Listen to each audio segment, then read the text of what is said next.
This is The Community Connection on Roadblock Radio, 101.1 WCBS FM.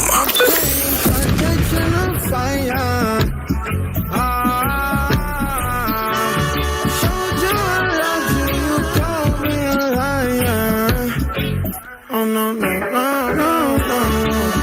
Baby, tell me where you gone. I've been feeling for your love so long. We can praise God in the moonlight.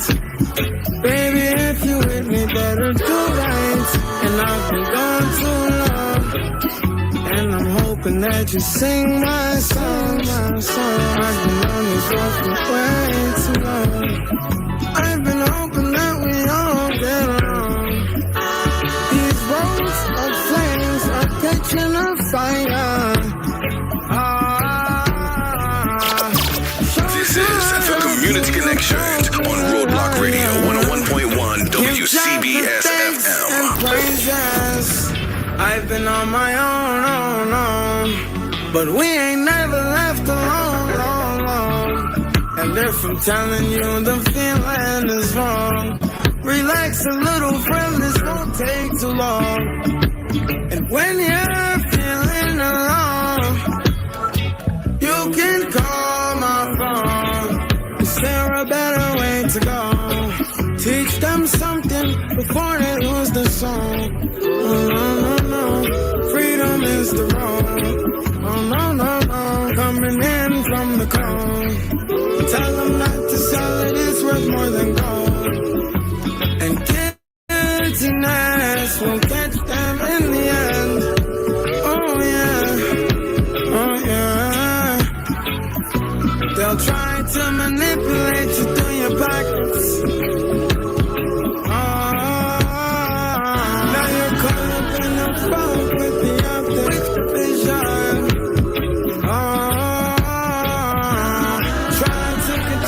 So they take the road. No, we don't play that game right here till we're going. Give God the thanks and praises.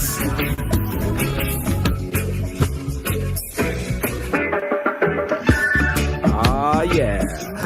Good afternoon, guys, and welcome to another edition of the Community Connection right here on WCBS FM, Roadblock Radio.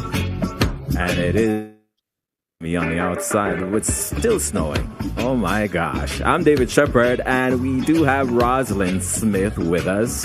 Hi, Roslyn. How are you? I am so blessed and glad to be here for another week of Community Connection. Yeah, and as we await Patrick Reed, he should be chiming in with us at some point, but as usual, he's always late. So I guess when he gets in here, I gotta allow him up for him to move it. Get to it, Patrick. Get in the meeting here. We're waiting on you. All right, man. 7 minutes after 2 o'clock. We have a lot to talk about this afternoon. Roslyn, we also have a guest. Do you mind sharing to the listeners? Oh, sure. We have actually a couple of guests today. So we have a member of the Jamaican Diaspora organization that's going to come on and tell us a bit about the organization and the elections that are taking place and why it's important for those of us who are living abroad. And then later in our program, we have Lieutenant Governor Tahisha Way that's going to be joining us to talk about her current congressional race, as well as some of the immigration policies where, she's been supportive of a lot of the issues that impact the community that we represent and that we speak to on a weekly basis. Awesome. And of course, we have the roundup of the weekly event and news that went on with both currently here, domestic and international. And I see we have Patrick Reed finally joined us here. Good afternoon, Patrick. Can you hear us? Yes, David. Blessings, man. And of course, Roslyn, glad to hear you guys. I'm not visible, but I can see you guys. Glad to be here inside the Community Connection this afternoon. And looking forward to a great program today. We have so many things that are happening in and around the world, and of course, Community Connection is in the mix. David, good to have you in the air chair, man. Oh, thank you, man. Good to be here. I know it's snowing here in Jersey, Northeast Jersey. I'm not sure where you guys are, but I'm looking through the window here, and it's been snowing now from yesterday. It's on and Well, off. It's back on again, and it looks pretty thick. What's it like where you guys are? Um, no envy here, David. I've taken a world tour on last week Monday. I was going on my way to Jamaica, so I had a chance to stop in Canada for a long stopover in Toronto, and it was cold up there. But I was enthusiastic because I was going into the sun. I got to Jamaica, and it was sunny and nice down in Jamaica. Man, what an awesome country our country is, our brother, and the weather was fantastic.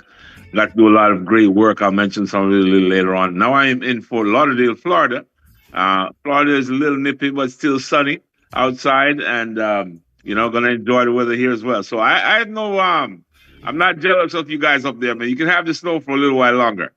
I don't know where Roslyn is. Roslyn, what about Yeah, you? you know what? I'm just grateful that all of the snow is not sticking. It's been coming down, but it's been washing away very quickly. So, Yeah. All right. We have a great show lined up 10 minutes after 2 o'clock here. Let's kick this off with this right here. I want to see what you guys think about this. It is hard to find even a sliver of good news for Donald Trump in our brand new exclusive national poll here at CNN. He is underwater with the American people across every issue we tested. His overall approval rating stands at a pretty weak 39% approval. And just remember, less than a year ago, he was getting some of his most positive ratings of his political career. That has all faded. Why? The economy. Listen to some of these numbers. Nearly 2/3 of Americans in this poll say that Donald Trump has not gone far enough to bring down the cost of everyday goods.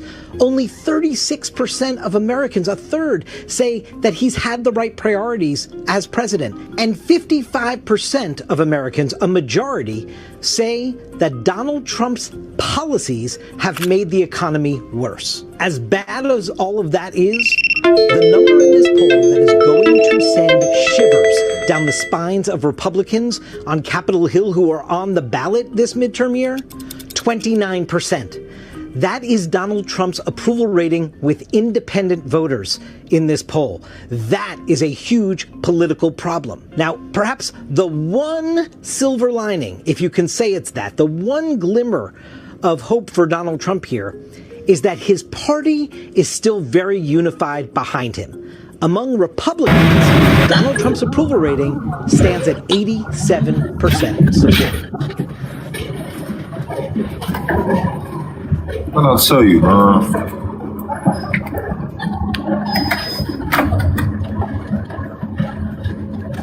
you watching over there? Are you cool? I'm not hearing you, David. I I'm know that sorry. you're coming. Oh, okay, yeah. I muted myself.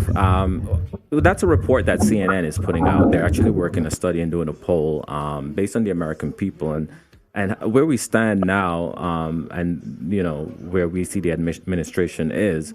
What do you guys think about the poll that they're doing, the numbers here in the poll, and do you think it's really going to make a difference this midterm?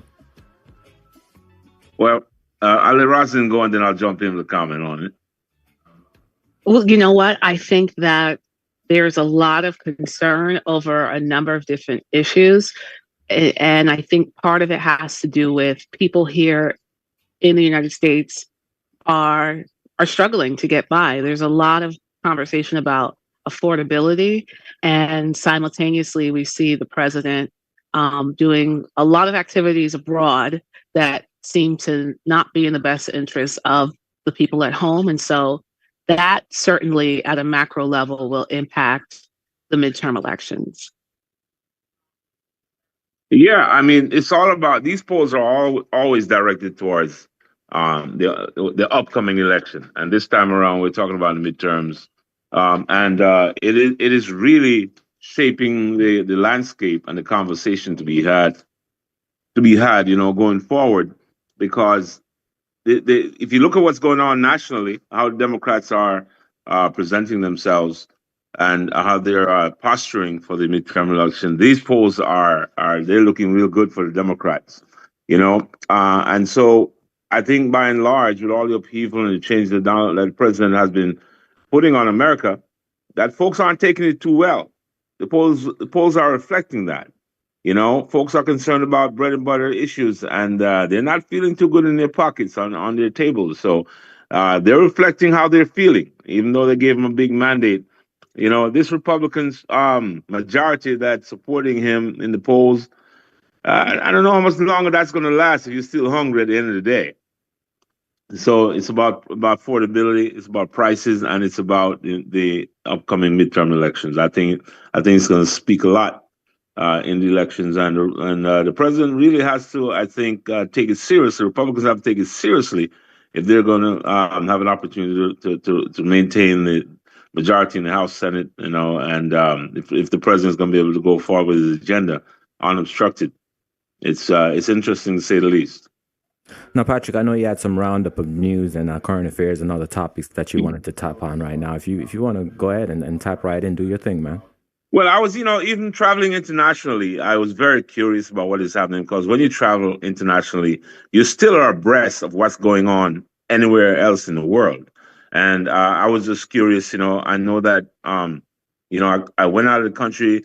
The issue was Greenland. I was in Jamaica. The issue was Greenland. I came back to the United States. The issue is still Greenland, but it's Greenland on steroids.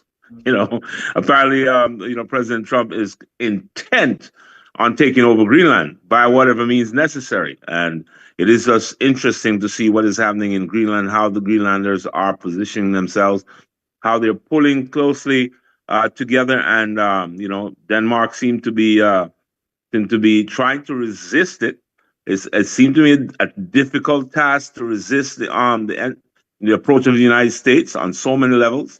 The U.S. claims that it is because of security issues, relative to China and Russia. But we've always had Russia being there, always been in close proximity to Greenland. Will continue to be in close proximity. The foreign minister of Greenland has indicated that, hey, we don't have any dealings with China.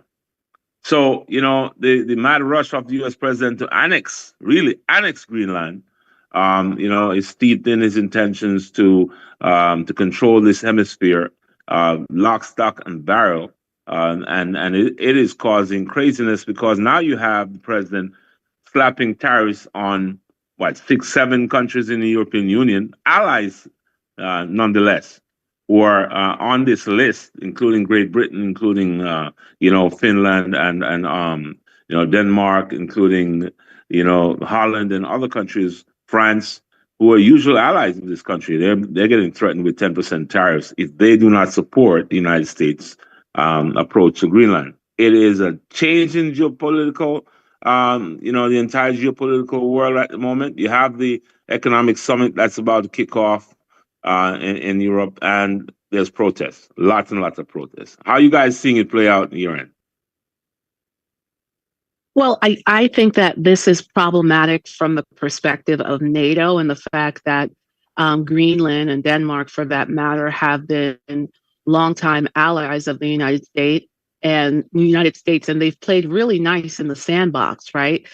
Historically speaking, going all the way back to World War II. So I think it's unfortunate that, these current waves are being created at a time that you would think that we would need our allies as we see the rise of other foreign powers, right? This is not the time to be alienating NATO.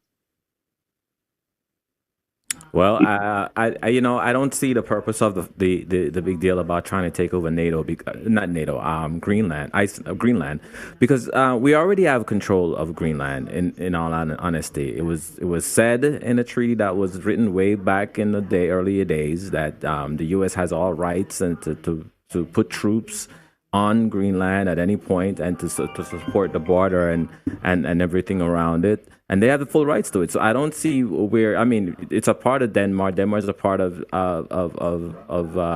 NATO. You touch one, you touch all. So, I don't really see the purpose of and I think we touched on this last week, where I just think it's just to go down in the history book or something. Yeah, but David, I understand what you're saying there, but there is now an encroachment on sovereignty, right? So, there's one thing to have a treaty that says you can put troops there because, of course, NATO has to protect its European allies, and the United States is sworn to do so. But to say blatantly we want to take over this country, regardless of who runs it, or regardless of who is supposed to be in charge of it, then forget about Denmark. You're going to give it to us one way or the other. You're going to give it to the easy way or the hard way. It's the rhetoric. It's just ramping up off the rhetoric.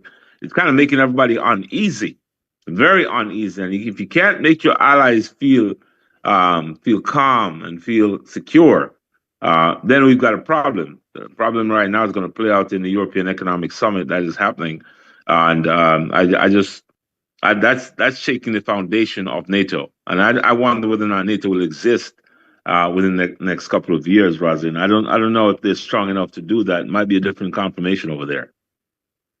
Now I see we have a guest, Patrick. You want to introduce the guest? Oh, we do have a guest. Let me just make sure that I'm getting that's your guest. Awesome. Well, listen. Yes.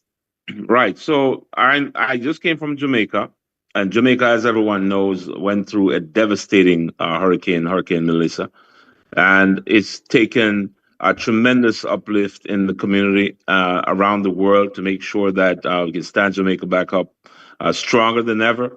The efforts in the Jamaica diaspora has been stellar. Everyone has really galvanized, and all the diaspora organizations, including the Global Jamaica Northeast Diaspora Organization that is led by Michelle Tull-O'Neill. Michelle Tull-O'Neill is our elected Northeast Global Jamaican Diaspora leader. And many of our Jamaican listeners don't know that the leader of the Northeast Global Diaspora, as well as the Southeast and West Midwest and diaspora in England and in Canada and elsewhere around the world, they are elected. They're elected by Jamaicans across the diaspora.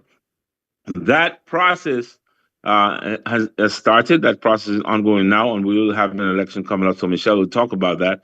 So right now, I just want to talk about some of the diaspora, some of the Jamaica, hurricane relief efforts that's been ongoing, that's been a part of her portfolio, and then we'll talk a little bit about the election. So help me welcome Michelle Tull-O'Neill, our Global Jamaica Northeast Diaspora leader. Welcome, Michelle. Thank you very much. Good afternoon to everyone, and especially to your listening audience. It's indeed an honor to be on your program today. And you have interesting topics. So while I came in on the end, I totally agree with you guys regarding that aspect. Why are we doing this? Is it for financial reasons why we are looking to Greenland now? So I'm happy that we're having that conversation as well. Well, thank you, Michelle. There are so many things that are happening as it pertains to the Caribbean. Who would have thunk it that we would have a massive armada, stationed in the Caribbean to address the issue in Venezuela and the outcome thereof, and what has happened in Trinidad in terms of their participation with this and the outcome thereof. So there's so many things happening, and now you have, the Trump administration has put some 20-something countries on a list to cancel their visa processing or to stay their visa processing for I don't know how long.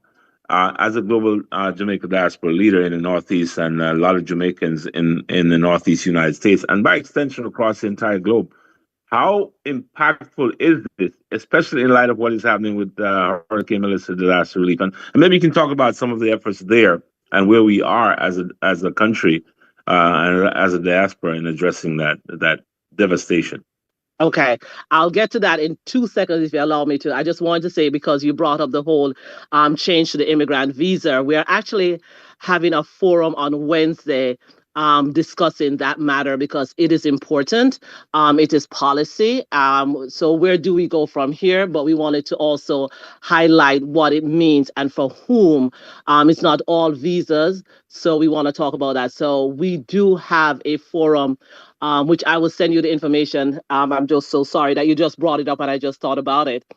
That we are having a forum with 2 immigration attorneys plus some senators on to discuss that matter and how it will affect Jamaica. It's actually 75 countries that are on that list. So that will be 7 p.m. on Wednesday, January 21st. So I do hope you get opportunity to come along as well, and so that you all can add to that conversation. So let's pivot now to Hurricane Melissa. Yes, devastation.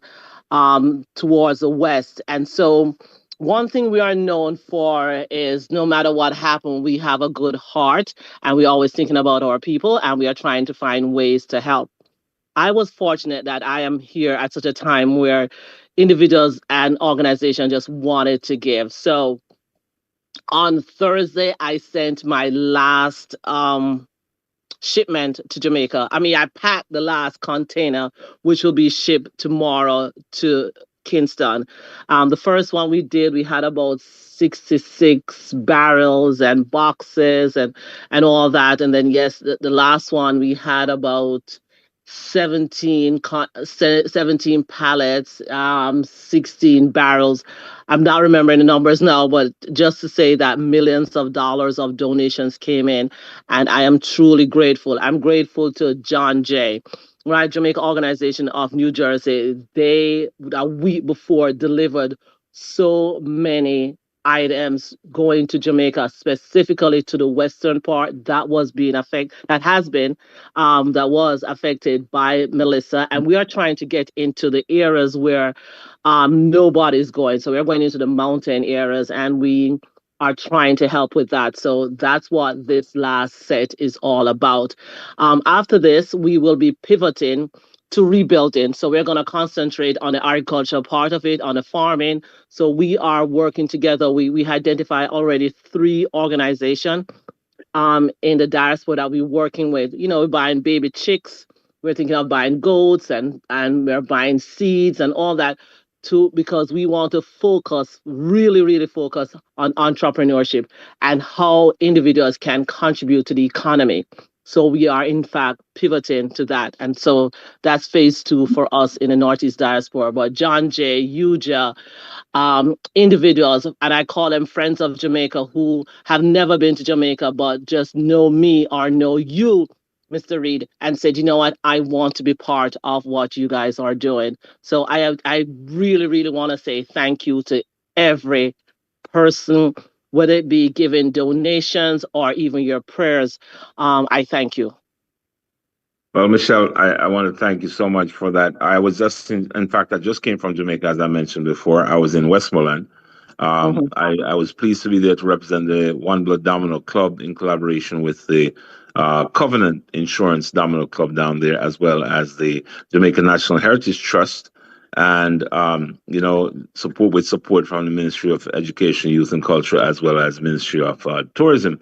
And we are rebuilding and will deliver a brand new school at the Shrewsbury Early Childhood Educational Center on the beginning of March. Amen. And just to see what Jamaicans are faced with down in Westmoreland. The place was totally devastated. But, it speaks to the character of the people and resilience of the people to see everyone pulling together to make sure that things happen there, And how would you assess overall in the next 2 minutes? I know we're going to go to a break. Yeah, we have to take a break. So just keep in mind. All right, we're going to take a quick sentence from you, Michelle, and then we'll go a break and then talk about another issue when you come back. The overall assessment of diaspora mobilization during this time. 1 minute. Unbelievable. I'll say that until you guys come back from break. All right. We leave it there. We'll come on right back with Michelle O'Neill, Global Jamaica Diaspora leader, and we'll talk about the upcoming election to elect the new leader. All right. We'll talk when we come back, David. Thank you. This is The Community Connection on Roadblock Radio, 101.1 WCBS FM.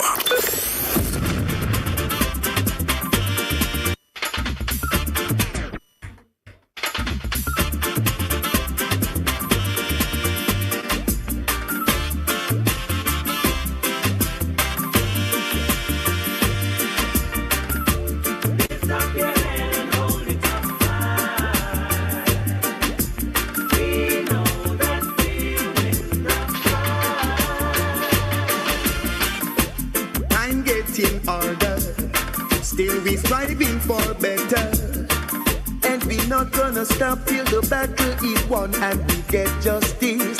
Cause if you lose your stand, anyone will try to push you over and over.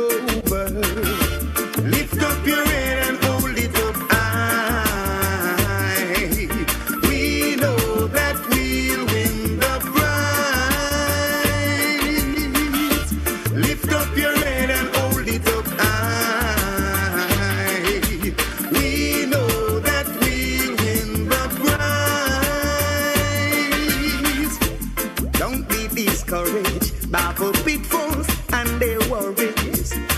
Pain endure for one night, but joy cometh in the morning. And if you lose your soul, there's nothing to gain. It will be over. Over. Lift up your head and hold it up high. We know that we'll win the prize. Lift up your head and hold it up high.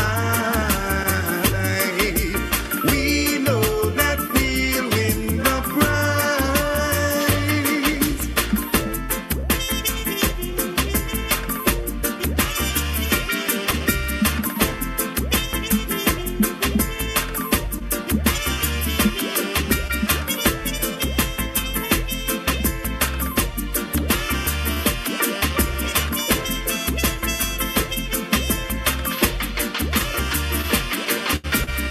Now I go bow cause the color of my skin.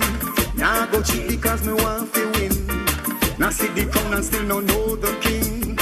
Now I see blessing and no know blessing. Cause if you lose your stand, there comes someone to push you over.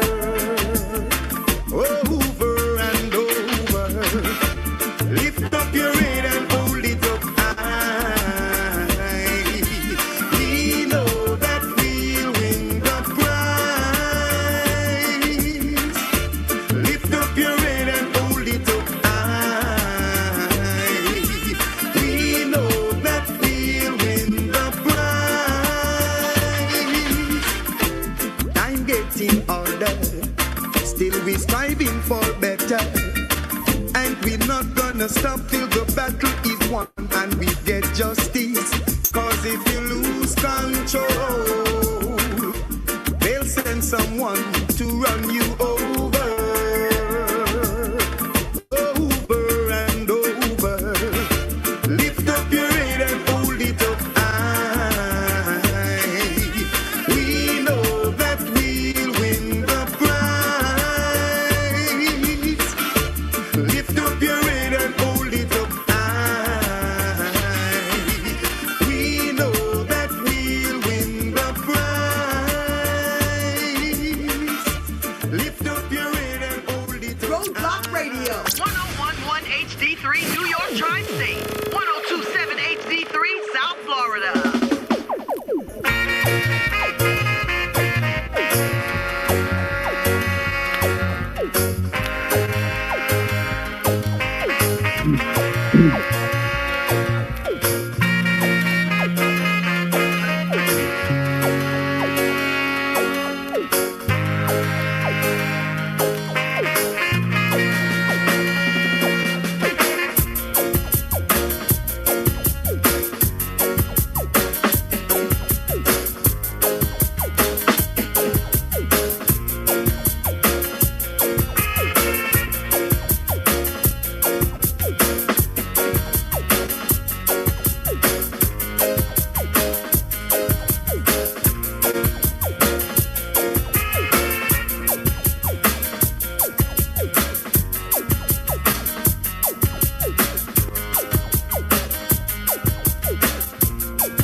vibes and the music is hot. Wow! Turn up your radio. Yes, sir. It's Roadblock Radio. This is the Community Connection on Roadblock Radio 101.1 WCBS FM.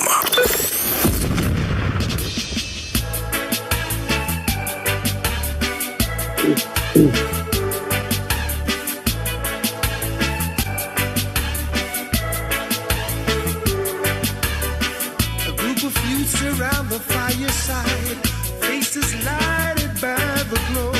They have to face another hungry night, wondering how it's gonna go. The father's love they have never known. They are just wild seeds that he had sown. Mama's really done her best. They know Jah will do the best.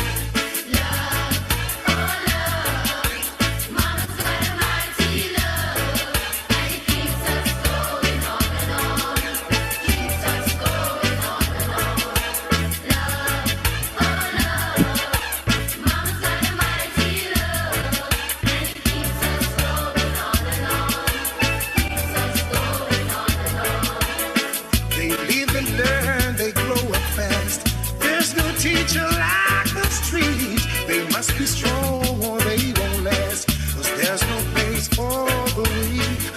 Frustrations they try to forget, and mamas always say, my children, don't fret. I will never let you down. The spirit that keeps me around.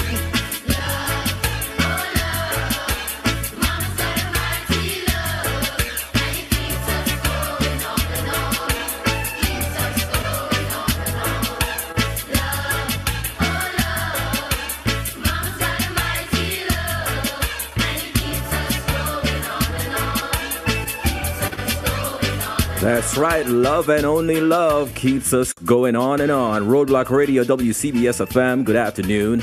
This is the Community Connection. I'm David Shepard, Roslyn Smith, and Patrick Reed. They're also here. And we have our guests from the Jamaica Diaspora, Northeast U.S., Michelle Neal. And I know before we went to the break, we was trying to answer a question. If you want to pick up from that, or if Patrick want to reiterate, you guys feel free. Yeah, David.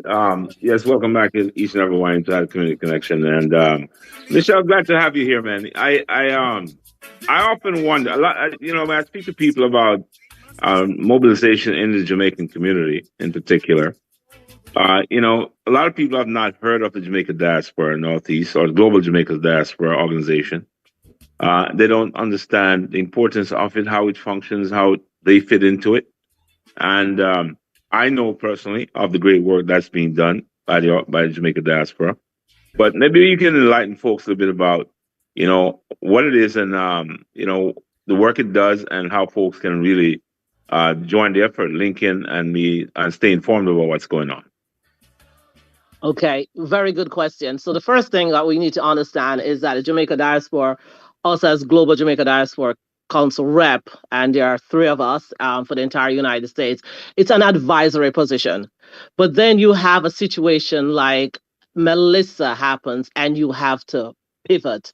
And I have found that in my role as for the last 3 years, it has always been pivoting. And I am one that is always listening to the community. So over the years, I have had maybe 30, 40, 50 forums, and it's always my topics come from the community. I'm in the community and I ask, what is it that you are concerned about? Be it your health, be it anything political, tell me, immigration. And from that, I will always plan my forums like we are doing one on Wednesday. It's as a result of the change to the immigrant visa processing. So that's what we do. Then I have always give back. It's what I have known, what I've grown to appreciate.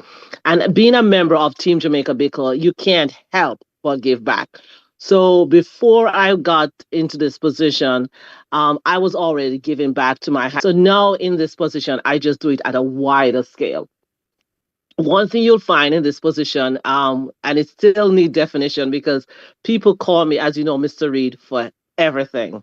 And when I said everything, I mean everything. Somebody was having a problem with having some her niece passed away, and the body was at JFK Airport, and they were having some problems with the shipping company here in Brooklyn and one in Jamaica. And they immediately somebody said, "Call Michelle. She'll tell you how to get this happen." Somebody was evicted on 2 days before Christmas.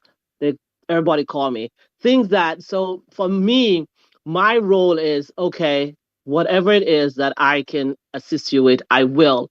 I don't necessarily have to have all the answers, but I know somebody who knows somebody who knows somebody who can get me the answers and the help that you need. So when I talk about the diaspora, you have to think partnership and collaboration.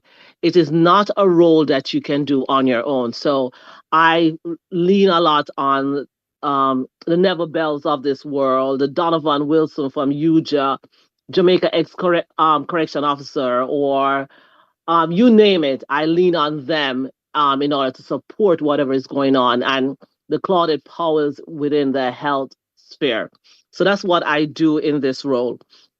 Regarding Melissa, as you asked, what do you think? I'm telling you, 2 weeks ago, when I stand in that warehouse, a warehouse that the city of Philadelphia allow us to store items. So I want to give a shout out and a thank you to the mayor, Sherelle Parker, for allowing us and Donovan West, who is also Jamaican, give us the opportunity to use the warehouse for such a thing as this. That when I stand back and I look at the heart, and I call it the heart of people for the people of Jamaica, I was overwhelmed. And I know, and I keep on saying on behalf of everybody in Jamaica, I want to say thank you. So that's basically in a nutshell what you do. And it's usually what happens. My predecessor, when she was here, Dr. Dunkley, great woman, we talked even this morning, we're texting each other. But when she was around, it was COVID.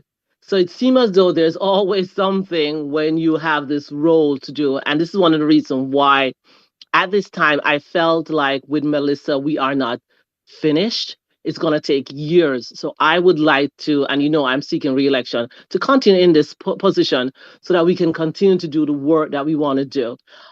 Yes, it's a diaspora organization. So I always do stuff here. So as you know, in June of last year, we held the first Northeast Diaspora Conference here in Philadelphia, which was a resounding success. And that's something I want to continue. But what I would like for it to be is a traveling diaspora conference. There are 14 states in the Northeast. During my 3 years, I visited 11. I didn't get to 3. I would love in my next term to get to the 3, which is New Hampshire, Vermont, and Maine. I did not visit them. I did not connect like I should with them. But all the other 11, I did. And you talk about connecting and collaborating and working with everyone. I thought I knew a lot of people until Melissa happened. And then people were calling me and I realized there's so many more diasporans that I still need to reach out to connect with and collaborate. Regarding Melissa again, this morning a church called me, no, rather not call me, text me to say, Michelle, I have 2 more barrels to give to Westmoreland. When can you pick them up? And yesterday on my way home from Baltimore, because I was in Baltimore yesterday, a lady called me and said, Michelle, I have stuff. So that's just what goes on with this position, but it's very, very fulfilling. That much I'll say. A lot of work, but very fulfilling. I would not have had it any other way. Thank you. Yeah, thank you, Michelle. I know, Roslyn, you have a question. Go right ahead and jump in if you. I didn't have a question in particular, but it would be good to know how we could sign up to vote to be able to participate in the organization as members of the diaspora living abroad. Okay, so first, right now registration is open until Saturday, so you have 6 days to register, and it's at Connect ConnectMeja.com/register. So that's ConnectMeja.com/register, and you just go on and you are registered and you can participate in the election process. So that's registration. Election day is January 28th to February. So you do have a little time to also vote. But the most important thing is that you must register between today and Saturday, midnight. You have 6 days to do that so you can participate and be a part of what we are doing. Give your ideas and suggestions. There's one thing that I do that I really enjoy. I call it the cozy chat. And I did that because I found there's a lot of people, individuals in the community that are doing the work that nobody knows their name. I get the idea from watching Cheers, right? And so I will have people just come in, tell me what they're doing in the community, tell it to, and I do it by state. And you'll be surprised how many people came back to me and said, Michelle, thank you. Because of what you did, I'm getting more donations, I'm getting more business. And that's something that I would love to continue because a lot of people are doing good. We just don't know about it. So I use that opportunity to expose it. Yeah, I mean, Michelle, it is so. I'm glad that you explained the way you did because I think one thing that gives people confidence in their communities, they know they're connected. If they know they have representation, competent representation to speak on their behalf. Here we are in the thrust of an immigration issue where the president of the United States has said we're going to see certain types of visas, and everybody's getting nervous. And then then on the other hand, there are also opportunities that the diaspora will open up, opportunities for people to learn about what's going on in Jamaica and its development, and what are the opportunities for diasporans to participate. That's why it's so critical that Jamaicans know they have representation. Wouldn't you agree? Totally agree. Yes, and I think that's a good thing. And as I said, it is so wide what you be able to do. But if you know, okay, there is somebody in the Northeast, there's Michelle, and sometimes I get people calling me for the West and the South. It doesn't matter. I will give them those my counterpart telephone number. But at least you know that there is somebody that you can reach out to say, what are the resources out there? Where do I go from here? Because the call that I got when the gentleman was in Florida, his sister from Jamaica called me and said, my brother is being held. He got picked up by ICE because he overstayed his visa for a couple months. And it was Jamaica that called me. And even though I was not in Florida, I decided to write to the embassy in DC, and then we started the whole process. And that, to me, and I'm gonna say it didn't make sense because he asked to be returned to Jamaica, and the U.S. was trying to send him to Africa, and he's like, "Can't you send me home?" And that's how I got involved. And the first thing I did, I reached out to the Ministry of Foreign Affairs and Foreign Trade, and I said, are you guys not accepting Jamaicans back on the island? And immediately they said no, and they put out a statement saying that we will take everybody. So then what is the problem? And he asked like 5 times. Every time he comes up, he's like, deport me, send me back to Jamaica for repatriation. And I am so happy I was able to come alongside that. And I work with the embassy, and I work with the CG Mayor out of Florida, and an awesome man. And I was happy when I was walking to a flag raising ceremony. I got the call like, my brother is now on the plane heading back to Jamaica. So you never know where the questions or your assistance is required. But just to know that I am here for you for that, I think it's a good thing that we are doing. Yeah. Yeah. I mean, it warms my heart to know that, the thing I always talk about is the big picture, right? So there are a million Jamaican organizations, whether they're domino associations or netball associations or health organizations or school organizations. But it always bothers me that we don't have one organization that is an umbrella organization. I kind of look at the diaspora as a semi-umbrella organization where all the organizations can tap into and link with Jamaica directly, so there's a seamless connection. And I like the work you've been doing, Michelle, and I truly hope that, and I'm glad that you're trying to return to be the global Northeast diaspora leader. And then the work is there to be continued, and it does take someone with passion and commitment to get it done. What keeps you going? My pastor would say to you, I have a giving and servant spirit. And so I'm always want to find that space in which I can make an impact, and I can help individuals. Yes, there's no money in what we do, but the resources are there. And I am telling you, we are special people. really special. And we just want to be able to help another brother or sister.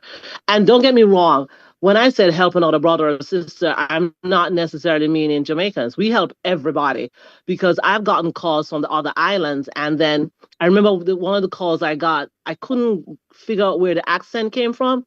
So I said to the lady, where in Jamaica are you from? She said, I'm not from Jamaica, I'm from Trinidad. I said, oh. I said, so how you got the number? She said, oh, they said, anything with the diaspora, just call Michelle Neal. She has the answer. I said, okay. So Yeah, man. Yeah, that's fantastic. Speaks of the work that you're doing. Now, talk about the youth, because a lot of people don't know there's a global youth ambassador as well. Yes. Oh my God. And her name, the one that she's going out now, her name is Asha Richards. Just a phenomenal young lady. She made a lot of moves. She had a podcast. She was able to take this work even overseas. So I would just encourage anybody. I think the age is like 35 that you can apply. Don't quote me on that. I need to look that up. But yes, if you know young people are in the community doing the work, or just have a heart for young people and others and just wanting to work, tell them yes. That actually closes on the 21st, and today is the 18th. So for those individuals that are interested, they have about 3 days to apply to be part of that whole process, and then they go through the same thing of being voted in as well. Give us that website one more time, Michelle. Sure. It's Connect, ConnectMeja.com/register, REGISTER. All right. So Awesome. thank you, Michelle Neal, Northeast Global Jamaica Northeast Diaspora leader, and seeking to return to that post. Also, there are opportunities for young people to represent the global diaspora Northeast as well. So, just going to try and ask everyone to spread the word out there, because it is so important to represent. And you see that in times of crisis, we need people who can stand in the gap to make sure that we're all faring better. Michelle, I know that you're busy on a Sunday afternoon. I want to thank you so much. David, I don't know if you have any question. The last question you didn't get to ask. We can. No, I have no question. Thank you so much for joining us. Yeah, man. Thank you very much, Michelle. And we're going to talk some more, because there's so much that you're doing. The diaspora has many sectors that address particular issues. Reel them off in a quick second for me. What are the sectors in the diaspora? Okay, so I'm going to write while I read, right? So there's a health sector. There's education sector. There is citizen security. There is commerce. There is commerce. Oh my gosh. Okay, hold on, half a second, and I am no problem. Well, Michelle, no problem. you certainly have my vote. I am going to make sure that I register this evening, and I am going to make sure I share it on my platform, because Patrick, we keep having this conversation about how do we coordinate efforts, right? There's so many of us that are living abroad that are civically engaged, and we have a responsibility to move the community forward and ensure that we have a seat at the table as decisions are being made. And I think the work that Michelle's doing, as well as other organizations that I know you're involved with, Patrick, whether it's John Jay or elsewhere, are part of that fabric of having a seat at the table. Yeah, man. And it's so critical that, we have a direct connect to the government of Jamaica. And that's what, people always talk about the government, do this, government that, doing this, but you have to get involved. And this link allows you to have a voice, right, Michelle? Yes, it definitely does. And so we do have the faith sector as well. So that's a good one to know. And, for us, our faith is everything. So we have faith, we have health, we have education, citizen security, commerce, arts. We are all into arts and so forth. So that's it. Yeah, man. Well, I want to wish you all the best going forward. I'm going to encourage everyone to go to connect on the website. One more time for folks like me who forget easily. All right, it's Connect, CONNECT, Connect Me, MEJA. N as in Nancy, right? And Northeast? No, ME as in me, ME. Oh, me. Okay. Yeah. Connect Me, JA. Very Connect easy. Me, JA. All right. Yeah. .com. connectmej8.com/register. All right, that's connectmej8.com/register.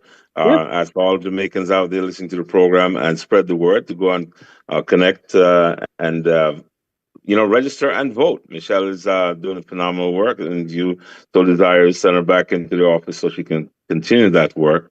And just get involved, folks. That's how Michelle started. She got involved, and look at her now. She's doing fantastic work. Thank you, Michelle O'Neill, for joining us this afternoon. Thank you, everyone, for your time. Wish you all the best. All right. Appreciate it. We'll talk again soon. Sure. All right, blessing. Hey, guys, we're gonna come on back and we're gonna talk it up a little bit. Robbie's got some special guests coming up, and I know you and David has been working at this next segment. In the next hour, we'll have someone to talk about some of the issues that's happening on the street in the United States. ICE is rampant throughout the United States. There is a standoff between the government of the United States, the federal government, and the state government of Minnesota, and the municipal government of Minneapolis. Wow. Who would have thought that we'd see something like this in the United States, Roslyn? I know. Yeah, we have that and much more. We have two more interviews coming up as well. I also mentioned that we do have a tax representative coming up, a real estate broker agency, Kelly Williams. I think it's Ashika Thomas. Forgive me if I pronounce the first name incorrectly. But we'll be talking to her, and of course, Roslyn also have a guest coming up. And then also, guys, I want to talk about the Fed Chair Jerome Powell. He pretty much did a drop the mic segment there with a quote: "I will not bend interest rate to political pressures." We'll talk about that. He said that in a direct camera face. Yeah, he did that in a face-to-face camera interview, I should say press release on January 11th. So we'll take a listen to that, and we'll talk about some more of these headline topics that's happening around the world right here on the Community Connection. David Shepard, Rosalind Smith, and Patrick Reed. Keep it locked, guys. All right. It is hard to... Roadblock Radio, 1011 HD3 New York Tri-State, 1027 HD3 South Florida. This is the Community Connection on Roadblock Radio, 101.1 WCBS FM.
where the vibes and the music is hot.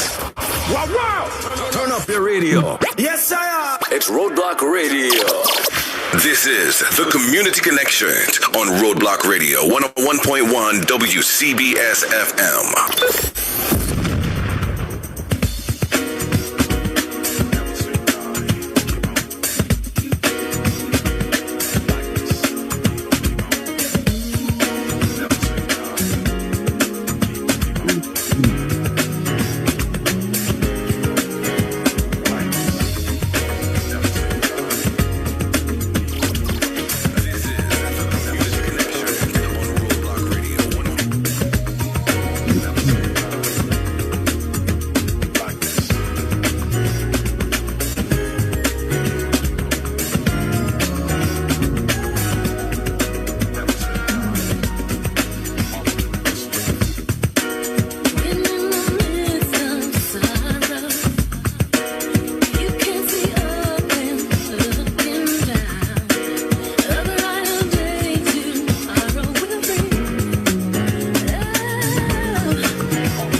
That's right. Welcome back here to the Community Connection on Roadblock Radio, WCBS FM. I'm David Shepard, Roslyn Smith, Patrick Reed, and Roslyn, we do have the pleasure. Our guest is online with us right now.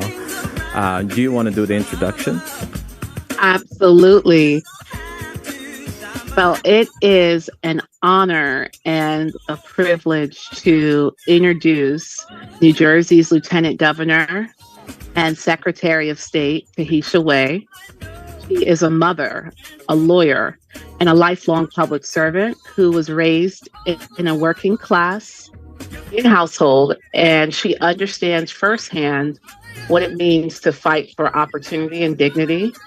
As Secretary of State, she led major voting rights expansions and defended New Jerseyans against efforts to undermine our democracy. As Lieutenant Governor, she's been a strong advocate for affordability, mental health services, small businesses, and protections for families across the state.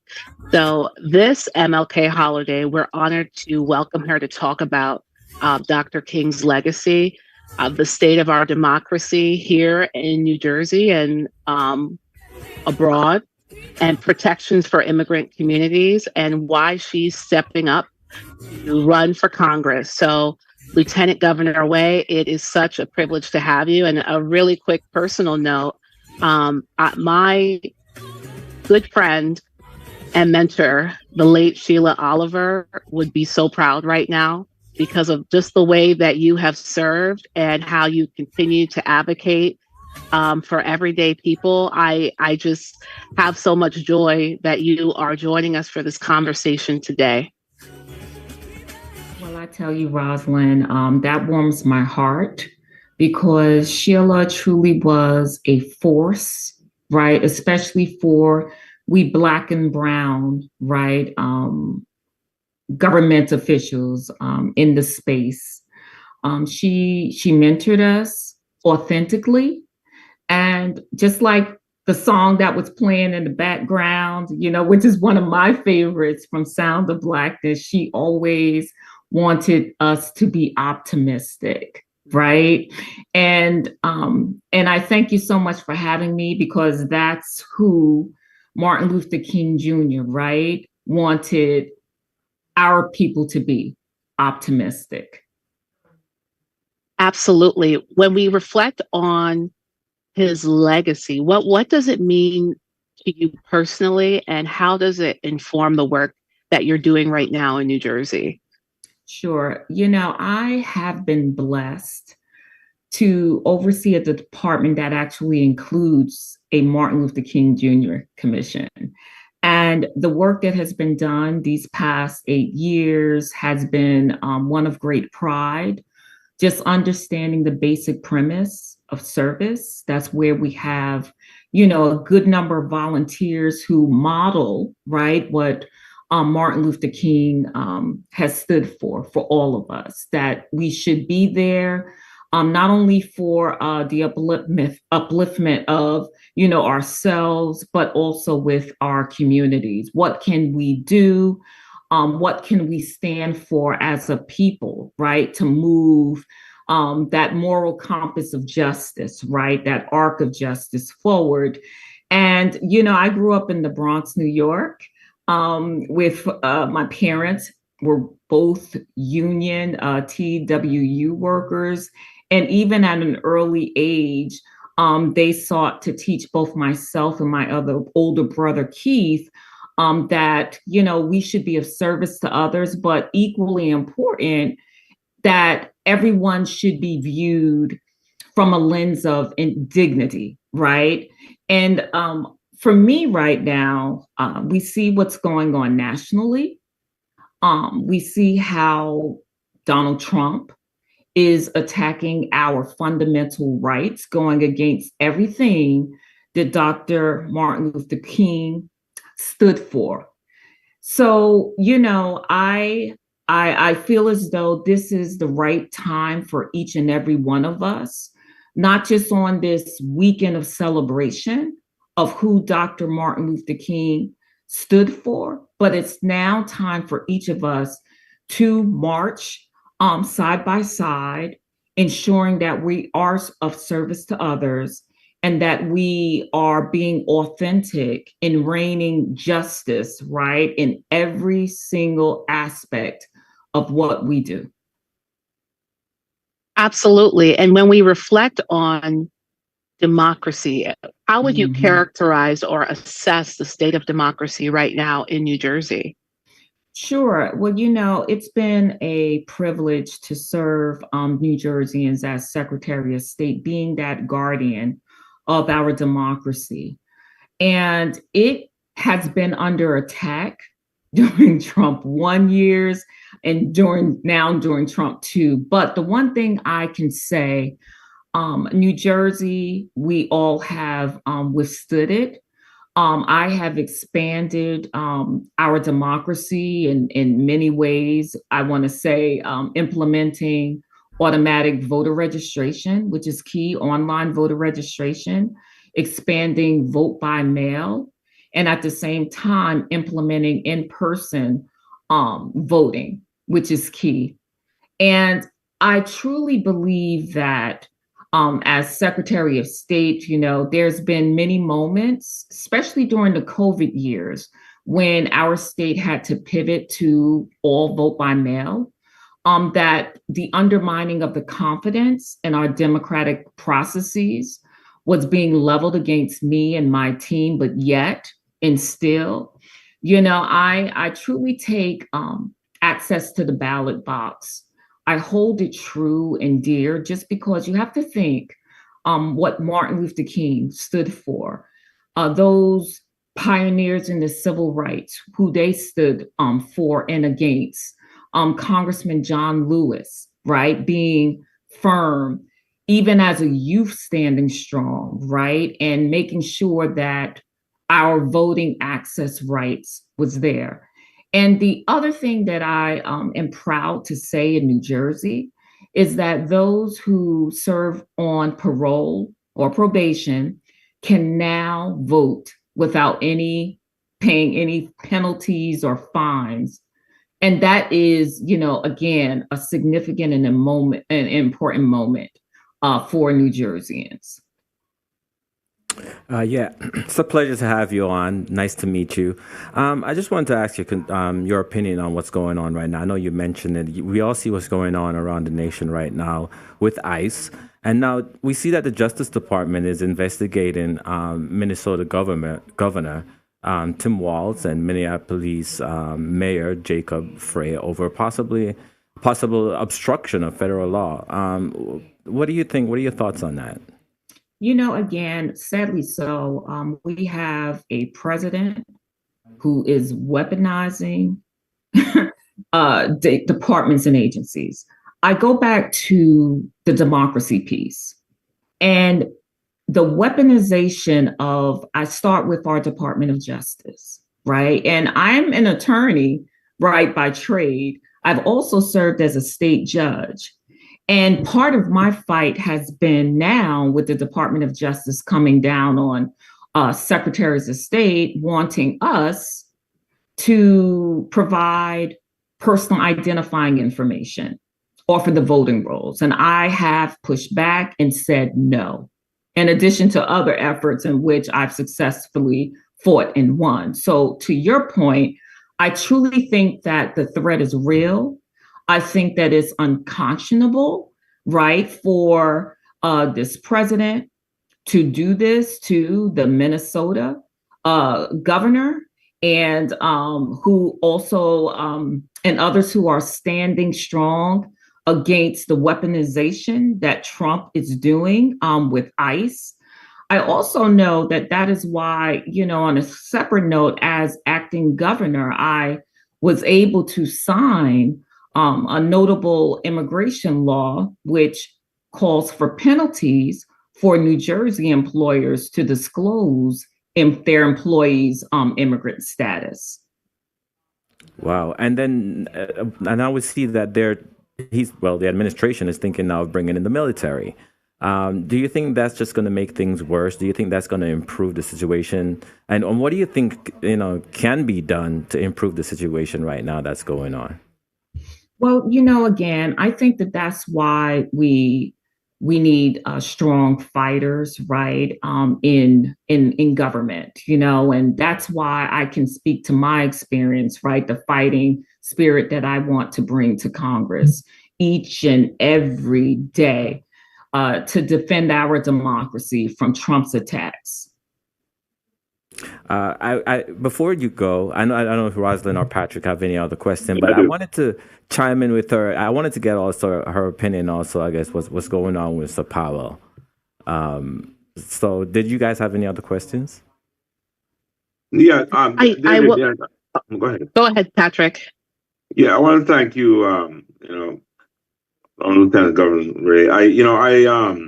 I've watched you as you scale the heights, under my mentor, from Lieutenant Governor as well. She's from East Orange and I'm from East Orange as well. So I've often sought her advice in so many things. She was a tireless fighter, and I see that in you as well. Now, with the atmosphere that is going on that is in Washington, D.C., the Democrats are having a tough fight there.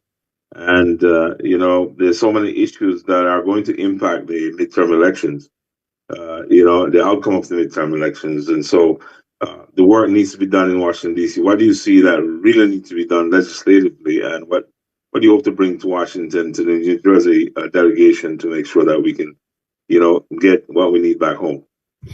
Sure. I think that it's key that we focus on the protection of our healthcare. I've been an avid fighter for accessible, affordable healthcare. And I say this from a personal standpoint. And I thank you for your words, because when I was 19, I suffered a massive cerebral hemorrhage, almost lost my life and my vision. And my parents' insurance at the time paid for my surgeries. It paid for my hospital stay. But when it came to my recovery, my occupational therapy, a 19-year-old in college was left alone to retrain her own self how to read. We were denied. So I would, of course, fight for that. I will fight fiercely in the name of Martin Luther King Jr., Rosa Parks, all of the ancestors, to ensure that our right to vote is protected, like I have done here as Lieutenant Governor and Secretary of State. We're not going back with any of that. And, we speak about the attacks, right, on our immigrants that is happening. And again, this threat is real. So what I will do is be that voice, that advocate, We have the legislation on the Immigrant Trust Act here, right? I want to bring this to DC. And of course, I want to make sure that similar to Martin Luther King, right? Because he's the premise, right, of who we are in this discussion, just making sure that there's the affordability needs and opportunities of all. I go back to my years growing up in the Bronx. My parents couldn't afford daycare. So what did little Tahisha have to do?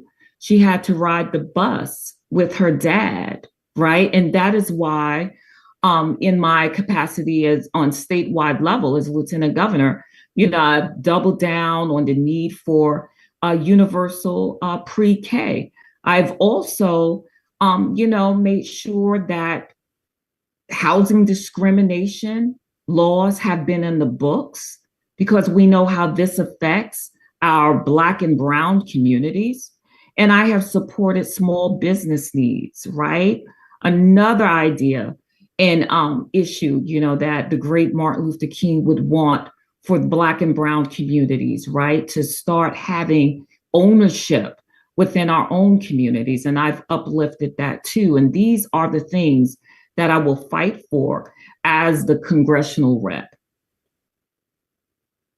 Roslyn? Thank you. And no, thank you so much. And thank you for mentioning the Immigrant Trust Act. I think one thing that gets, lost is the chaos that is in Washington right now is such that state houses have had to step up their game. And so thank you so much for supporting that legislation in Trenton so that New Jerseyans that are from, immigrant communities can feel safe and have dignity. So I want to ask you, in closing, when you think about your campaign, when you think about MLK weekend, what message would you like to leave New Jersey families about civic engagement, leadership, and just the moment that we're in right now? Thank you, Rosalind, because we definitely are at a precipice. And I recall the words of Dr. Martin Luther King when he says, the time is always right to do what is right. So right now, the time is for all of us to be civically engaged, to understand that our rights, our democracy, right, our values are under attack.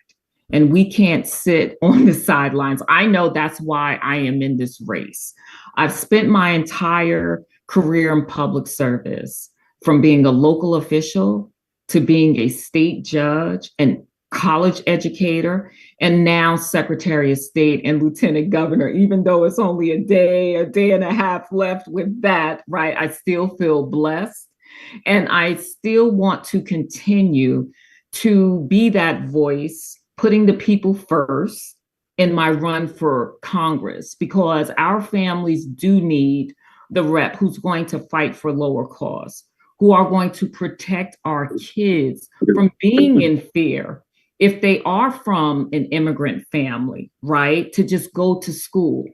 What about the victim, right, of domestic violence who may even fear to go to court, right, to get his or her protection? And I will definitely be there for the needs of my community. And I'm just hoping, right, that we all continue to honor Dr. King's legacy, right, by refusing to accept any injustice and for fighting authentically, right, for our country and the community that we believe in. Awesome. On a lighter note, as Lieutenant Governor and Secretary of State, if somebody wants to start a business, it has to go through you. Is that correct? Well, something, years ago, it had to go through me. Now it's in Treasury, right? But I do have a business center. And part of the question does go through me if that small business owners really want to receive all of the necessary tools and resources. But the formation of the business is Treasury. But yes, I have enjoyed overseeing the Business Action Center, because it really is the assist to our small businesses, especially our MWBEs. And I do note that under my leadership, we have received more federal funds annually than any other state in support of our small businesses in some form or fashion. So it's key. Right. And before you go, just one more thing. Sure. Federal chair, business and interest rate, they go quite hand in hand. Federal Chair Jerome Powell, he made a statement that he said that he will not be bent on interest rates to political pressures, because he's being, I guess, threatened by the Trump administration to have a criminal indictment down on him. And I just want you to take a listen to a part of what he had to say, and then tell me what you think about it. Good evening. On Friday, the Department of Justice served the Federal Reserve with grand jury subpoenas, threatening a criminal indictment related to my testimony before the Senate Banking Committee last June. That testimony concerned in part a multi-year project to renovate historic Federal Reserve office buildings. I have deep respect for the rule of law and for accountability in our democracy. No one, certainly not the chair of the Federal Reserve, is above the law. But this unprecedented action should be seen in the broader context of the administration's threats and ongoing pressure. This new threat is not about my testimony last June or about the renovation of the Federal Reserve buildings. It is not about Congress's oversight role. The Fed, through testimony and other public disclosures, made every effort to keep Congress informed about the renovation project. Those are pretexts. The threat of criminal charges is a consequence of the Federal Reserve setting interest rates based on our best assessment of what will serve the public, rather than following the preferences of the president. This is about whether the Fed will be able to continue to set interest rates based on evidence and economic conditions, or whether instead monetary policy will be directed by political pressure or intimidation. I have served at the Federal Reserve under 4 administrations, Republicans and Democrats alike. In every case, I have carried out my duties without political fear or favor, focused solely on our mandate of price stability and maximum employment. Public service sometimes requires standing firm in the face of threats. I will continue to do the job the Senate confirmed me to do, with integrity and a commitment to serving the American people. I think what do you think about what he had to say there? You know what? He just said it at the end, right? He's there. You take an oath to serve the American people. Again, that's what I have done, in the face of threats, in terms of how I have expanded our democracy, following the rule of law. And that's what you have to stand firm against, stand firm against Donald Trump. It's clear and it's very it's significant that there should be a respect not only for rule of law, but for congressional constitutional authority. Thank you, Lieutenant Governor. If you don't mind, just tell us how can voters get in touch and a little bit more about how they can vote, get out the vote. Sure. They can go to tahitiaway.com. The election is coming up relatively soon on February the 5th. But if you are in CD 11, right, you can, in New Jersey, you can go to vote.nj.gov for all of the information, polling location, timetables as to when to return your vote by mails. And of course, in-person voting starts on January 29th and it ends on February 3rd. But I do hope that the voters will, if they don't know our message, continue to learn up on the message of Lieutenant Governor / Secretary of State Tahisha Way, and hopefully, they would vote the right way so I can be that voice and be the champion, that fighter that I've always been for the past 20 years, and protect them and their rights and opportunities in CD 11. And thank you for having me. Thank you so much. All right, time's up on us, guys. We'll be right back. Keep it locked, the Community Connection.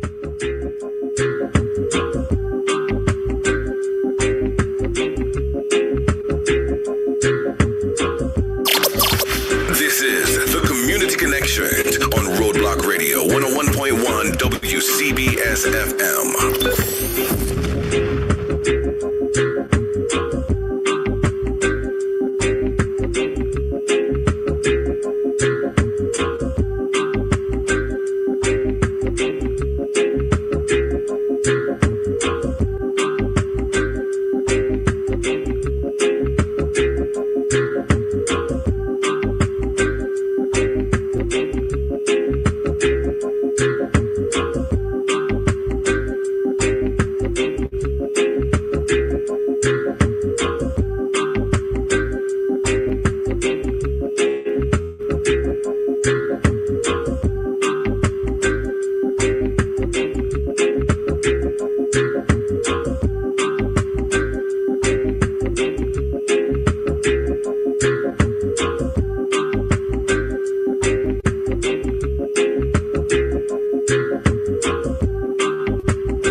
CBS FM. All right, welcome back here to the Community Connection. 25 minutes to go before we exit. David Shepard, Patrick Reed, Roslyn Smith. On the line right now, we do have, I'm sure I'm going to mess this up. I'm going to let her correct me if I say it right, but I'm going to try it here. Ashaki Thomas with Kelly Williams, and she's a tax preparer and a realtor, of course. Did I say your name wrong? No, you're pretty spot on, Ashaki Thomas. Okay, all right, awesome. My spelling is not so bad then. Right, pronunciation, no, it's not. Right, yeah. All right. Thanks for joining us. Patrick Reed is here. Roslyn Smith. I'm David Shepard. So, real quick, tell us a little bit about your experience in tax influence and how you use it to approach and help clients negotiate through real estate marketing. Well, being that I've been preparing returns for over 14 years, and my knowledge of taxes and my knowledge of property taxes, it makes it easy for me to be able to navigate the market, as well as my passion for numbers and working with people. So naturally, I transitioned into real estate as an additional platform for my Art Infinite services. It's just, offer many different types of services, and real estate is one of those, along with taxes. Patrick or Roslyn, you guys have any questions? Well, I just know that there are a lot of different people who listen to Roadblock in this program, some of whom already have their own business or are thinking about starting their business. So I would just be curious to understand, what, if any, tips you have for people who are considering starting their own business. Or a lot of times in our community, people are informally, they have a business, really, they just haven't registered it, right? And so for those that may be on the cusp of formalizing something and need to be diligent about how they file and track things, what do you recommend? Okay, great question, Roslyn. Thank you for that. So in terms of opening your own business, first and foremost, you must find a niche, right? Something that you're good at. Don't just do something because you think it'll be profitable. You have to have a passion for it, first and foremost. And in respect to how you go about starting it, first and foremost, you research. A lot of helpful tools and tips is available on nj.gov. You can go there. You can find out how to start the business, how to incorporate your business. They will show you how to trademark your businesses. There are a lot of different sources and tools there that is available. All you have to do is just go there and do the research and read up on what is applicable to you. As far as when it comes to the IRS, a lot of people probably don't even know this. To get an EIN with the IRS, you don't typically pay for the EIN depending on what type of businesses you decide to open. So that is also another free service that people could take advantage of that a lot of people isn't aware of. Patrick, how about you? Yeah, welcome to Shaki Inside the Community Connection. As a fellow realtor, I can definitely understand what you're saying there. But I'm interested on the tax end. It's almost tax season, right? It is tax season. Not almost. Right? It's here already. Yeah, I know you guys are busy because it started already. Loans started already. Definitely in January, the tax accountants get to work. Pre-season loans, yes. Absolutely, man. What are some of the everybody talks about, when you have a conversation with folks about this current president, people are always saying, boy, he's good for business and, you're going to get some tax deductions, Those are some of the buzzwords and that people used to say, let's like this guy because... I don't like to talk politics. I'm not a politician. No. Lord have mercy. Lord have mercy. I'm talking taxes now. I'm talking taxes. Okay. So what are some of the changes in the tax law? Because I don't necessarily believe the hype either, right? So I just want to know what are some of the tangible changes in the tax law that that folks can take advantage of this season to help them with their tax burden and such? Well, I don't know about so much of advantages. There are a lot of different disadvantages now with the tax season coming up. For instance, the EIC, the Earned Income Credit, it's rumored to be stagnant and stay at where it is, meaning that you won't get additional credit. It normally goes up every year by incremental values, but it is supposed to be stagnated at one set rate, and it isn't supposed to go up anymore. So with that being said, how does that affect you in the long run, right? As we know, COLA is something that goes up every year, cost of living. If the cost of living keeps increasing, but that stays stagnant, after a while, it will become an issue. Yeah, yes, an issue. And like in the long run, because let's be realistic, a lot of people, they depend on that little extra. They depend on this extra money to catch up on bills, to do whatever. And when you have a cut into that, it creates probably not an immediate issue, but a long-term issue. And then we have a problem. How long is he going to be president? That's another topic. Let's talk about you for a little bit and about the business. Yes. Yeah. Tell me, what service do you offer or provide, and is it virtual or in person? So my services are designed to offer maximum flexibility. So I am virtual, but just for instance, like you could sit at home now and I could do like a quote. You could apply for the loans and everything else there in between. When it comes to real estate, I handle everything from inspections. Like I guide my clients through every step of the way to make the process as seamless and as stress-free as possible.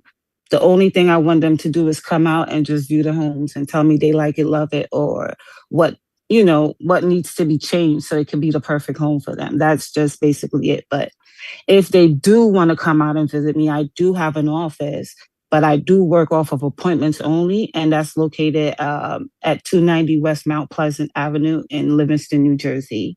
But I do work off of an appointments only with that location. And just real quick, you're only serving this because we're almost nationwide now. We're global, actually, especially on the web, but we're live in a few states. Do you only deal with New Jersey as far as the real estate? Well, as far as real estate, I can partner with any agent outside of New Jersey, but I cannot list in a different state. Okay. But I do list in New Jersey. As far as my tax clients, I serve all states. Okay, there you go. And what's your phone number where someone can reach you if they do have interest and want to have some questions? 862-452-4289.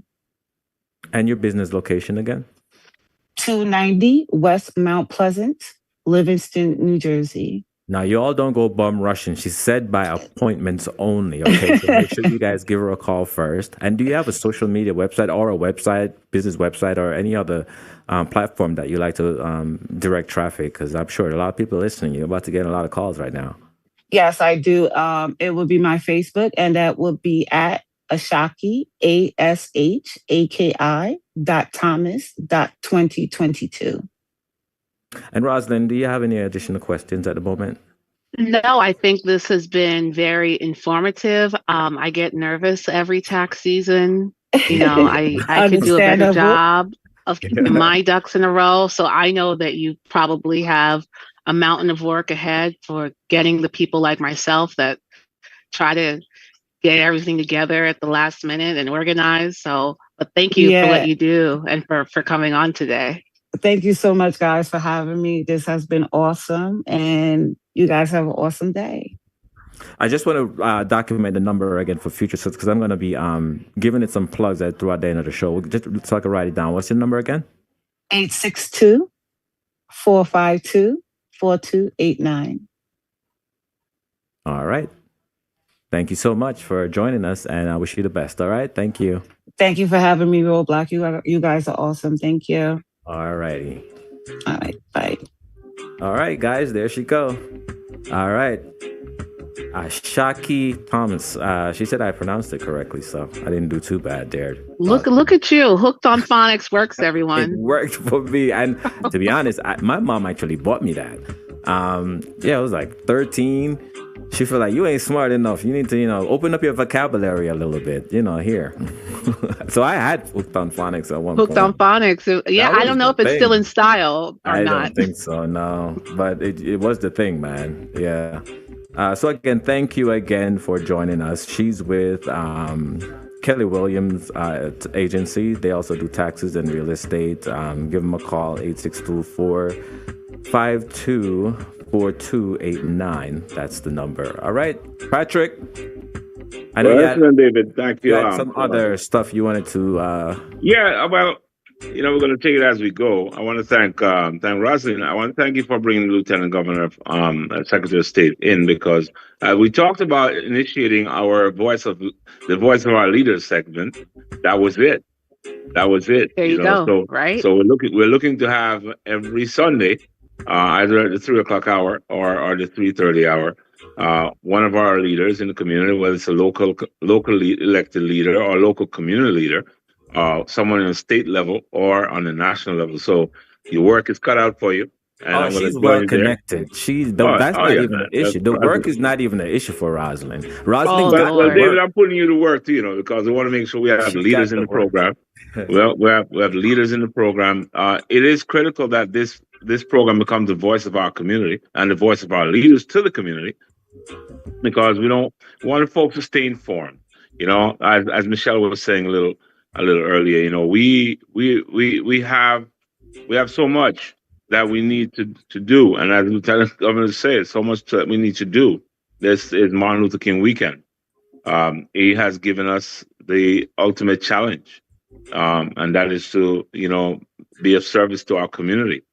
I'm a Garveyite from root, and so when we talk about entrepreneurship and stuff like that, I believe in it wholeheartedly. I believe in community leadership and galvanizing, mobilizing folks around issues of importance. So this program has always been, over the 20 years that I've done this program, it's always been a voice of the community. And I just want to see that continue on. And thank you for that, Roslyn. Let's talk about who's up next, because we want to hear from them. Because right now is the perfect time. I'm going to put you out there right now. You sure we're going to talk about it? We're going to link 100%. Up in the week. We're going to link up in the week. And when Roslyn got all her together, because Roslyn got the tea. Roslyn got the connects. Oh, Roslyn is fired. Roslyn is fired and ready to go. We're the ones that's kind of like, well, you, Patrick, kind of. Well, you haven't seen me work yet, David. You're just starting. You just started. But Roslyn is a great addition to the community connection. She's been doing great since great find, Patrick. That's your, Well, that's right. Yeah. I'm Patrick's talent that he brought in. Great find. Wow. She's well connected. She has all the resources. But I think this is, what we're curating here is just the opportunity that Roadblock Radio can become that signature voice in the community, whether it's here in the tri-state area in South Florida or on the World Wide Web. When I go to Jamaica, I speak about Roadblock. I spread the word about Roadblock. I show people the website. I want Jamaicans to connect at home. In Trinidad, I did the same thing.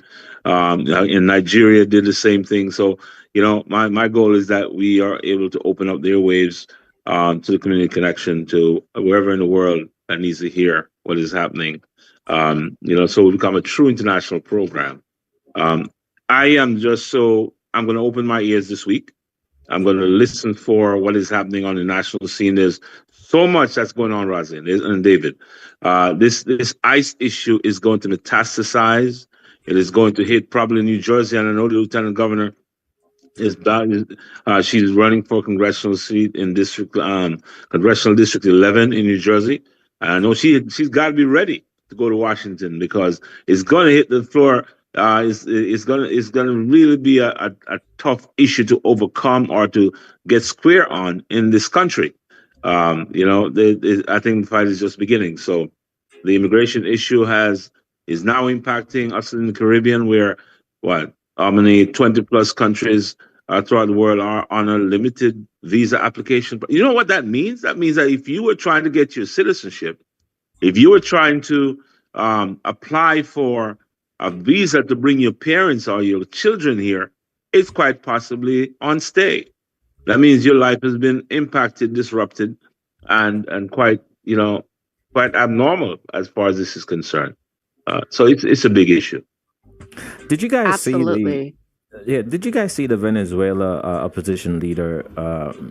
What's her name? Maria Corina. Mm-hmm. Did you see she gave the Nobel Prize to the president? Like, is she a real opposition leader? I don't think they believe that. Can you give somebody something that was gifted to you? I don't know. Yeah, but I think it's somebody anything. Not but that. I think it's too little. It's too little, too late for her. I don't think she's going to have a place in Venezuela's leadership. The president pretty much de facto ruled her out once he went into Venezuela and said the people don't respect her. I mean, what a statement to make when he just went in there. I guess they were running on their high rods and they got the oil. They took out Maduro and they're saying, well, forget about her. We might as well run the country, huh? Well, I think yeah, go ahead, Roslyn. No, and I was going to say the fact that we have oil executives that have come out and said, well, actually, let's be careful about what we commit to on a timeline because there are parts of that industry that seem like they can't really invest in it right now. So we'll see how that plays out. Yeah, it's not a slam dunk. A lot of crazy stuff going on around the world. And his I don't know if Patrick heard the beginning of the program where we talked about his ratings, his approval ratings. Yeah, I was where they are right now, where they stand, and the only person that he has high rating from is the House and Senate, and that's because they both are in power, are in control. Well, I wouldn't make too much about it, David, because we've seen this show before, right? Oh, yeah. We've seen it when election time comes around, the whole landscape changes. Folks just have to be deliberate about what they want and vote for what they want, hold their leaders accountable, and maybe things will change. But there's so many things happening that's going to impact his ratings even more. Look what's going on in Iran. We didn't even talk about Iran today, guys. It's quite possible that there's going to be some serious intervention going on in Iran, right? Over 1,000 persons got killed in the upheaval over there, uprising over there, and it's just starting. The U.S. is involved in regime change over there as well. So I don't know, man. Next week's program is going to be very interesting. I agree. Yeah. Would that say it for us today? Well, let's leave it there. We've had much to do, So thank you, both of you guys, for jumping in. You have made my day. I'm in sunny South Florida. I'm going to enjoy the rest of the day. Play some good dominoes. Just rub it in, Patrick. Rub it in. One good domino club is in town. I'm going to play dominoes, drop a few six club, and go on away there. The league's in town. That you guys have a match today in Florida. Yeah, man. We travel all over the country and play dominoes. In Jamaica, in Panama City, in Barbados, in Puerto Rico, all over, man. One Blood Domino Club to the world. Okay, and what do you guys have to show for it? Lots of trophies. The good thing about the club is that we have a community spirit arm. Part of our mission is to support what the Help Jamaica Medical Mission does. We support them. We support the Bratz Motorcycle Club in their feeding program every month. We feed the hungry in Newark. And I told you I'm coming back from Jamaica, where we hooked up with Domino Club there, as well as the members of the government and the corporate to rebuild the Shrewsbury, basic school in Westmoreland. So it's Domino Club with a purpose. And so we keep on going. All right. And that will be it, guys, for this week's edition of the Community Connection. I'm David Shepard. Roslyn Smith, it's been a pleasure. Likewise. Take care, everyone. Have a blessed week. As always, inside the Community Connection, we're going to come. Until next week, guys. Have a productive one. It's kind of messy on the outside. Be safe out there. Not down here.